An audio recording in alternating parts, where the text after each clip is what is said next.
param de apurar e o Corinthians pode ter um novo técnico ainda essa noite, é isso, Mauro e Quesada?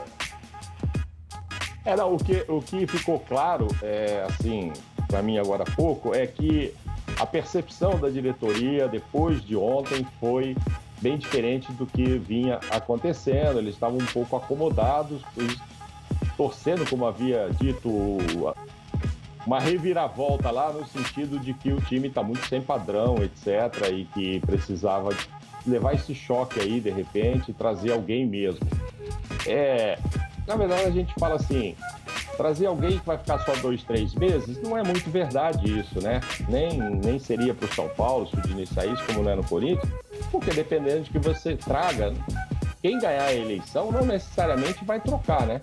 Você amarra um contrato de 1 ano, mais uma multa, etc., alta, se for um cara muito forte.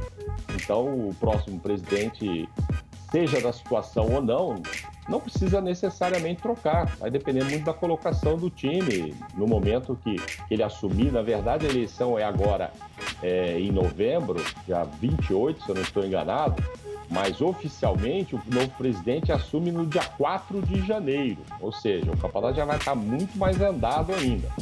Ok, se você ganha a eleição, dia 29, 30, você ainda de novembro, você já dá lá os seus pitacos como presidente, mas a caneta ainda vai estar na mão do Andrés. Então, assim, eu acho que quem assinar lá teria a tranquilidade de fazer muitos jogos aí ainda pelo Brasileiro até janeiro, e aí vai depender de como ele estiver com o time em janeiro e não necessariamente será trocado.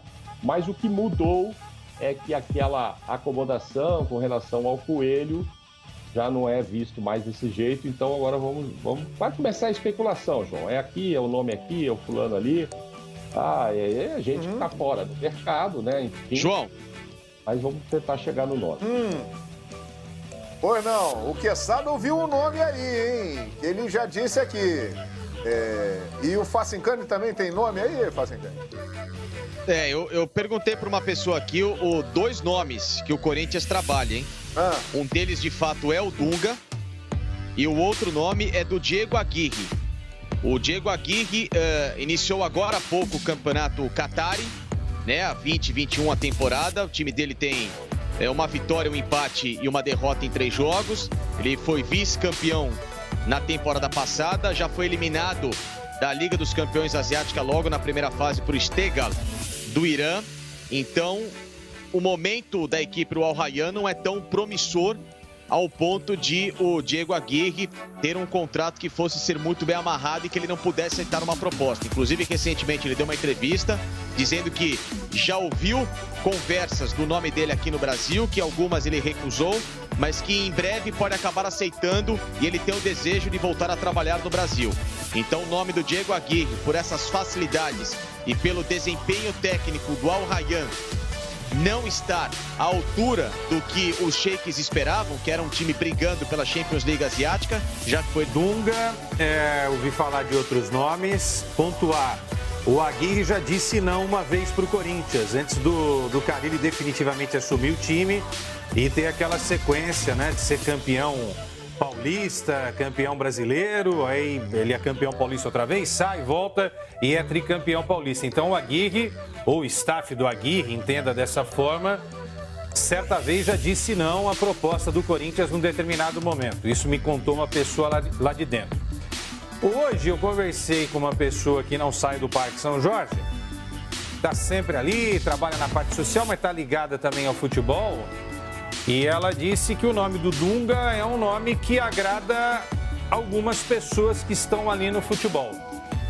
Aí eu disse, é mesmo, mas onde está o Dunga, né? Eu perguntei, há quanto tempo o Dunga não faz um trabalho que a gente veja e tal? Enfim. Aí essa pessoa falou, não, o nome do Dunga surgiu porque precisa dar um chacoalhão no time do Corinthians. Foi inclusive esse termo usado, chacoalhão, né? Chacoalhão se usa muito em São Paulo, que é chacoalhar a pessoa, balançar a pessoa, né? Falar que, meu, acorda aí, né? Ele acha que esse técnico faria isso. Se for isso, me desculpa. Me desculpa, aí esquece. Não é isso que o Corinthians precisa. O Corinthians precisa do Dunga pensando no futebol e não vou aqui desmerecer aqui o Dunga, nem a capacidade dele. Mas que ele venha para fazer esse time jogar bola. Porque chacoalhar não precisa. Chacoalhar não precisa, não. Isso não é futebol moderno. Pegar os caras e fazer assim. Também chegar lá e falar, ô rapaziada, vamos lá, todo mundo junto, hein? Aqui é Corinthians. Isso daqui não resolve, gente. Não é assim que se faz futebol. Se for para trazer o Dunga para isso, Dunga, com todo respeito a você, tetracampeão do mundo, não aceita não entra numa dessa não. Se vier para um projeto, se vier com a promessa de trazer um ou outro jogador para jogar dentro de uma característica de jogo, não vou dizer que não, né? Até porque não sou eu que escolho, mas eu posso dar os meus pitacos e falar o que eu quiser aqui sobre o que eu quiser. Agora, se for para chacoalhar, me desculpa, gente. Se vocês que estão administrando o Corinthians ou estão dando palpite, vão trazer qualquer técnico que seja, Dunga, quem quer que seja, Klopp, Guardiola, quem quer que seja, Jesus, para chacoalhar se chacoalha outras coisas, mas não isso. Né? E o outro nome é Silvinho. Opa. Silvinho é um outro nome. Detalhe, Silvinho já disse não para o Corinthians, porque ia fazer um curso na Internazionale de Milão, lembram? Lembro. Logo depois que o Tite saiu, né? O Tite saiu e tal, aí era o Silvinho o nome. Ah, não, o Silvinho não pode, vai fazer um curso na Internazionale. 2 semanas depois, para onde estava indo o Silvinho? Para a seleção brasileira com o Tite. E aí quem manda lá guardou isso, e geralmente guarda, a gente sabe que guarda. Então, esses foram os únicos 2 nomes que eu ouvi, Dunga e Silvinho. Se for para chacoalhar, não precisa ninguém, continua do jeito que está. Mauro César Pereira, que tal essas possibilidades? Consiga montar um time, né? Não precisa chacoalhar ninguém, não. Tem que organizar o time.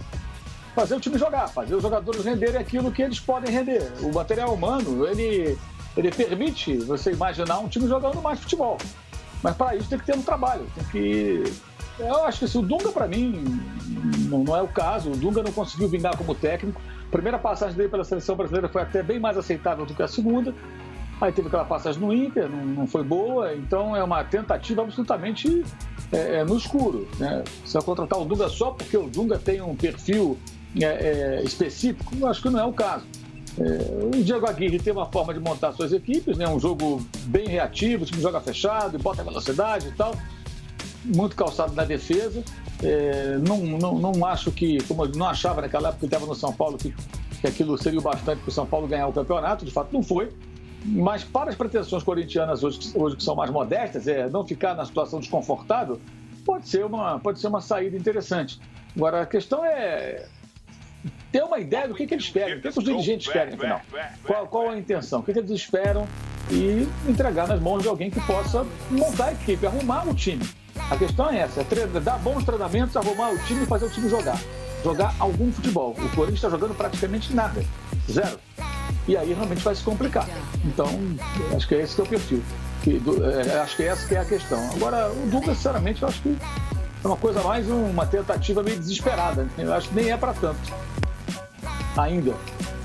Olha só, não é uma informação, mas é uma coincidência que foi lembrada aqui pela nossa produção. O Paulo Autuori deixou hoje o comando do Botafogo. Então é mais um nome que está livre aí no mercado.